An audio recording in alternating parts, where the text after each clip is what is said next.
আজ আমরা দেখব জিমেইলের প্রোফাইল পিকচার যদি আমরা অ্যাড করতে চাই সেটাকে কিভাবে আমরা অ্যাড করতে পারি। তো এর জন্য আমরা জিমেইলে চলে যাব। তারপর এখান থেকে আমরা জিমেইলের এই আইকনটির উপর আমরা ক্লিক করব।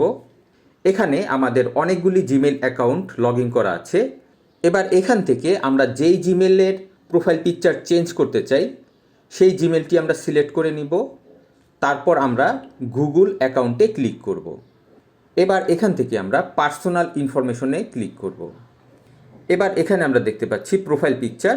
আমরা এই পাশে প্রোফাইল পিকচারের উপর ক্লিক করব। এবার এখানে অ্যাড প্রোফাইল পিকচারে ক্লিক করব। এখানে আমাদের গুগলের কিছু প্রোফাইল পিকচার দেয়া আছে, আমরা চাইলে এখান থেকে প্রোফাইল পিকচার সিলেক্ট করতে পারি, অথবা এখানে আমরা দেখতে পাচ্ছি ডিভাইস ফটো, আমরা এই ডিভাইস ফটোতে ক্লিক করে প্রোফাইল পিকচার অ্যাড করতে পারি। তারপর এখানে ব্রাউজ টু টেক পিকচার, এখানে আমরা ক্লিক করব। তারপর এখানে আমরা মিডিয়া পিকচারে ক্লিক করব। এবার এখান থেকে আমরা আমাদের পছন্দ মতন যে কোনো একটি আমরা পিকচার সেট করে দিব। তারপর আমরা নেক্সটে ক্লিক করব। তারপর আমরা সেভ অ্যাজ প্রোফাইল পিকচার, এখানে আমরা ক্লিক করব। আমরা দেখতে পাচ্ছি আমাদের প্রোফাইল পিকচারটি অ্যাড হয়ে গেছে।